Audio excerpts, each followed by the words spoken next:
Він ходив навколо декілька днів поспіль, придивлявся, нахилявся, дивував своєю поведінкою місцевих. Зараз перед мольбертом, озброївшись олівцем та акварелями, створює неперевершений архітектурний пейзаж. Позаду сотні кілометрів, пройдених пішки в різних куточках Європи, 2000 замальовок, численні власні музичні композиції і багаторічне життя у вигнанні. Попереду ретельно сплановані маршрути дорогами колишньої Речі Посполитої і визнання малюнків візуальними документами 19 сторіччя. Переглянувши один із вже виданих альбомів, відомий польський письменник та історик Юзеф Крашевський напише у листі, що не знає людини, яка спромоглася б на подібного роду зібрання, хоча бажаючих було чимало. У відповідь художник повідомить про заплановану 9-ю і 10-ту серії. Однак поважний вік стане на заваді, але жодним чином не применшить мистецький подвиг Наполеона Орди. 70-ті роки 19 століття – Східна Європа. Наполеон Орда здійснює мрію всього життя, подорожує і замальовує замки, маєтки, види населених пунктів, історичні руїни і навіть промислові об'єкти. 60-річний митець заздалегідь складає маршрути. Мандрівки починає навесні, продовжує влітку і закінчує восени, а у холодну пору року повертається до Варшави, де видає неперевершені збірки. Така циклічність характерна тільки для нього. Краєвиди Орди вирізняються великою точністю. Водночас це неперевершені художні твори, що зачаровують бездоганною композицією та вдалим ракурсом. Вони успішно акумулювали багаторічний досвід майстра ведути і поєднали захоплення автора красою природи. Він народився в 1807 році, в дуже специфічному періоді історії Польщі і Росії, коли тільки декілька років минуло з того, коли Польща як держава припинила своє існування. Він народився на території колишньої Білорусі, але вважав себе поляком, звичайно, за національністю, і тому всі ті процеси, які відбувалися в політичному житті тодішньої держави, вони його безпосередньо торкалися. Дехто пов'язує активну громадянську позицію поляка з географією подорожей. Художник ставить за мету укомплектувати збірку архітектурних пейзажів з території своєї батьківщини, колишньої Речі Посполитої. Але саме через політичні переконання Орда надовго покине рідний край і тільки наприкінці життя зможе мандрувати просторами Білорусії, Польщі та України. Батьки дають йому ім'я Наполеон. Видно якраз період наполеонівських війн, відомо, як поляки ставилися до Наполеона.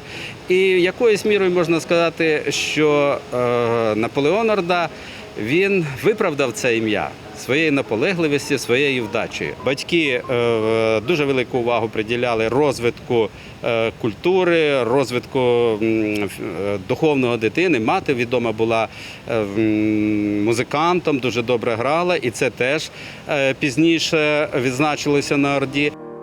Напевне, син перевершив талант мами. Ось фрагмент «Ноктюрна» композитора Орди. У Парижі він напише чимало власних мазурок, вальсів, пісень та інших музичних творів. А з 1847 року керуватиме одним із найвідоміших на той час в Європі театром італійської опери. Наполеон Орда не закінчить фізико-математичного факультету Віленського університету. Студента виключать та арештують на 1,5 роки за участь у таємній організації. Після поразки польського повстання 1830-1831 років поляк емігрує до Франції, розуміючи, що російська влада не подарує йому керівництво партизанським загоном. Він не помилився. Навіть пізніше, після амністії учасників, чиновники дозволять жити у власному помешканні на правах оренди. Такою буде ціна патріотизму польського Наполеона. 24-річний талановитий емігрант успішно вписується в культурне життя Парижу. Орда товаришує з Федериком Шопеном. У нього та Ференса Ліста бере уроки композиції та гри на фортепіано, відвідує студію французького майстра архітектурного пейзажу П'єра Жерара. Вивчаючи тонкощі ведути, відправляється у перші мандрівки Європою. Художник відвідує цікаві міста Франції, Шотландії, Бельгії, Іспанії, Португалії, Північної Африки, паралельно мріючи потрапити на батьківщину. Орда також видає польську граматику для французів, займається публіцистикою та лінгвістикою. Знайомиться і товаришує з Тадеушем Костюшком, Адамом Міцкевичем, Оноре де Бальзаком, Іваном Тургенєвим. Звичайно, ці спілкування відобразяться на поглядах і смаках художника. Він не був універсальним митцем, універсальним художником, якого цікавить все. Так, очевидно, склалося, в кожного по-своєму художника це складається, що його цікавили в першу чергу такі історичні панорами, історичні краєвиди, старовинні замки, палаци і таке все інше. Тобто все, що нагадувало давнину. Під ведутою ми що розуміємо? Ми розуміємо зображення навколишніх ландшафтів з включенням якогось таких штучного середовища, тобто архітектури, споруд якихось інженерних. Коли в моді був інтерес до відновлення і дослідження пам'яток античності та середньовіччя, Орда немов випереджає час, фіксуючи краще існуючі зразки європейського зодчества для наступних поколінь. Якщо у ранніх краєвидах переважає пейзаж, то пізніше домінуватиме зодчество. Художник документуватиме, даватиме історичні довідки до малюнків. Разом з тим, живописна мандрівка, у яку щороку відправлятиметься Орда – ознака романтичної епохи. Волинські малюнки, вони дуже легкі, акварельні, прозорі. Можливо, якась певна ностальгія пов'язана з цим краєм, або певне захоплення, яке пов'язано з цим краєм. Якщо ми візьмемо будь-яку садибу в невеличкому селі або маєтку, яка на той момент не була історичною, напевно, відносно новою, але знову-таки поєднання гармонійне ось цього місця проживання тодішніх поміщиків, вміле вписання в навколишнє середовище, утворений такий живописний вид. Про особисте життя талановитого поляка відомо мало. 1843 року Орда одружується з Іреною Багле. Коли російський імператор оголосить амністію учасникам повстання, на батьківщину художник повернеться сам. Проте француженка з послом клопотатимуть за долю поляка, коли його арештують та засудять до заслання. Проблеми виникнуть у художника через підозру у повстанні 1863-1864 років. Його випустять на волю, однак позбавлять права оренди і проживання у родовому маєтку. Маєток він не зміг повернути, жив в родичів. Пізніше йому дещо, як кажуть, вдалося відновити свої статки. І довгий час живе у відомої такої родини Ржевузьких. З нею багато подорожує по Україні, по теренах Польщі. І от саме в цей період і починаються народжуватися його перші такі малюнки, роботи, і виникає епічний задум. Таким чином, у віці 66 років Наполеон Орда починає серію щорічних подорожей, які закінчуються видавництвом альбомів. Можна сміливо припустити, що це не тільки фіксація архітектурних пам'яток і цікавих краєвидів, але й пропаганда краси власного краю.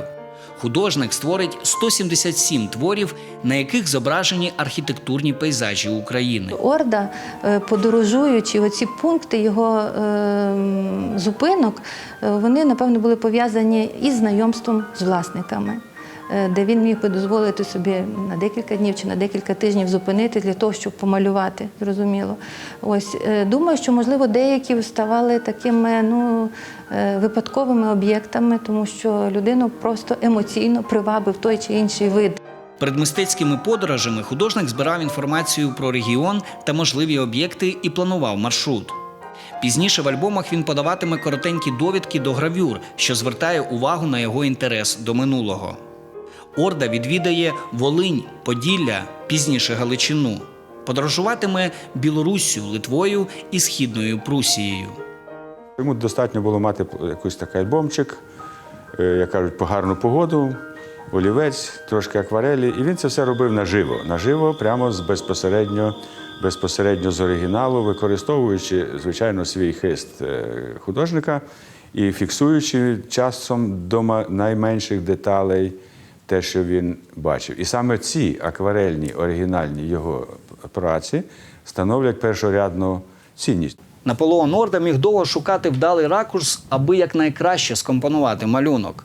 Художник успішно використовував правило золотого перетину, щоб глядач, окрім документального відображення об'єкту, отримував естетичну насолоду. Разом з тим, донині невідомо жодного чорнового ескізу чи будь-яких планшетів з попередніми замальовками. Талановитому митцеві, напевне, з першого разу вдавалося створювати бездоганні малюнки.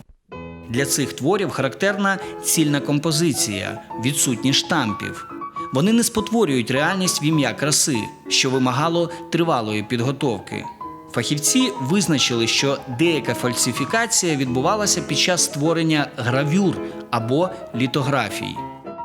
Якщо взяти конкретний приклад, то треба згадати наш Корецький замок. Да? Всі знають руїну ту, яка стоїть, і там є башта така в'їзна. Да? І коли ми на неї дивимося, ми чітко бачимо, що це є паралелепіпед. Але якщо ми подивимося на літографію, зроблену по акварелі Орди, то ми побачимо, що літограф замість 4-гранної зробив її 8-гранною. І це є фальшування. Наполеон Орда рідко зображає людей, яких, певне, вважає незначними одиницями в часі. Вони швидко зникнуть, в той час як архітектура символізує повну стабільність і тривалість. Найбільше митця цікавить палацове та маєткове зодчество. На малюнку із зображенням палацу Любомирських у Рівному митець поєднав архітектуру та скульптуру. Наступними у переліку йдуть культові споруди, з-поміж яких найбільше католицьких, але є й також православні храми. Ось таким побачив художник Дубровицький костел.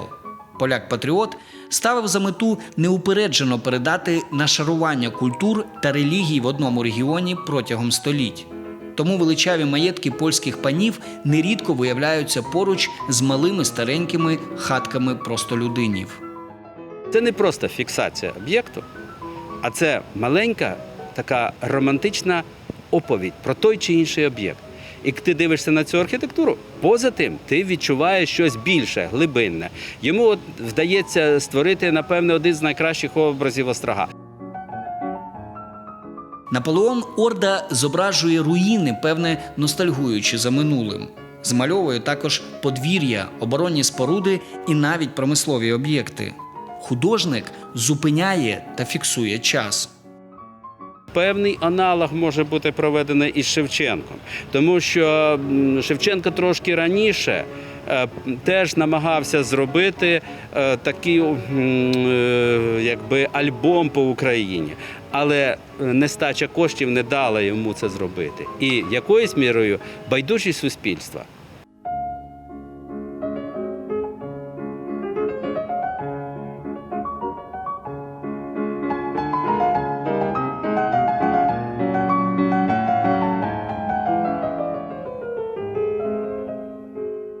Мистецький подвиг Наполеона Орди високо оцінили фахівці ЮНЕСКО. 2007 року весь світ відзначав 200-річний ювілей від народження талановитого композитора, художника та краєзнавця. Відтоді подія включена до календаря пам'ятних дат.